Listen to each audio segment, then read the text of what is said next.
दोस्तों नमस्कार, स्वागत है आपका आपके अपने चैनल सोनू मिश्रा मैथमेटिक्स में।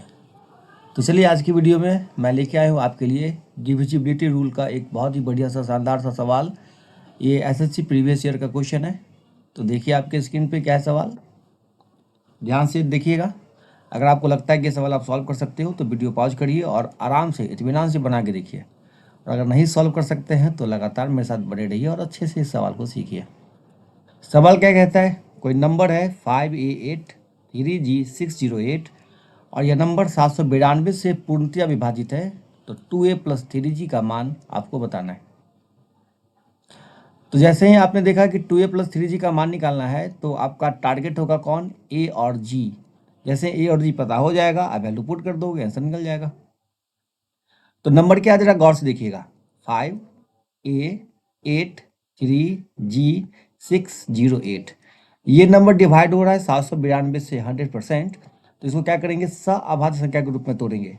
सअभाज्य संख्या वो संख्या होता है जिन नंबर में कुछ भी कॉमन ना हो और उन नंबर्स का एचसीएफ 1 हो। तो इसको 11 से डिवाइड करके देखिए, 11 से 77, 11 दूना 22, ठीक है, मल्टीप्लाई बाई 11। और 72 को तोड़िएगा तो 8 गुने 9 गुने 11। अब तोड़ने से कोई फायदा नहीं है। अब ये निकला कि 792 जो है वो 8 से भी डिवाइड होता है, सॉरी 8 से भी डिवाइड होता है, 9 से भी और 11 से भी। तो इसका मतलब जो नंबर 792 से डिवाइड हो रहा है वो 8 से भी डिवाइड होगा, 9 से भी डिवाइड होगा और 11 से भी डिवाइड होगा, तो ही जाके वो 792 से डिवाइड होगा। तो पहले चेक करके देखते हैं कि ये नंबर 8 से डिवाइड हो रहा है या नहीं हो रहा है। तो 8 से डिवाइड का क्या नियम है, रूल कहता है कि अगर लास्ट 3 डिजिट 8 से डिवाइड हो जाए तो ये नंबर पूरा का पूरा 8 से डिवाइड होगा। तो देखिए 8 सत्ते 56 और 8 छक्का 48, कट रहा है ना 8 से। तो चलिए अब आगे चेक करते हैं, 9 की बारी और 11 की बारी, दोनों को चेक करते हैं। तो 9 से कोई नंबर कटेगा, इसके लिए क्या रूल है कि सारे नंबर्स का जो सम होना चाहिए वो 9 से डिवाइड होना चाहिए। तो जोड़ के देखिए, 8 5 13, 3 16, 16 6 22, 8 30, 30 + A + G। ये नंबर 9 से डिविजिबल होगा तभी होगा जब ऊपर का जो सम होना चाहिए वो 36 होना चाहिए। तो 36 तब होगा जब A और G मिलके कितना होगा, 6 होगा। तो एक रिलेशन आपका निकल के आया है सामने, A और G मिलके 6 होना चाहिए। तो लेकिन अब क्या होना चाहिए, क्लियर वैल्यू नहीं है। तो क्लियर वैल्यू निकालने के लिए हमको 11 का सहायता लेना पड़ेगा। तो 11 का डिविजिबिलिटी रूल है, क्या है देखिए, 8 5 13 पहला संख्या, फिर तीसरा संख्या है ना, एक संख्या बीच करके जोड़ते हैं। तो 8 5 13, 13 + G + 0, तो 13 + G। फिर अब एक संख्या नीचे से जोड़िए, 3 6 3 9 8 17, 17 + A। अब दोनों का जो डिफरेंस होना चाहिए ना बाबू, वो 0 होना चाहिए, तब जाके ये क्या होगा, 11 से डिवाइड होगा। तो यहाँ पे आप क्या कर सकते हैं, G और A का मान पुट कर सकते हैं।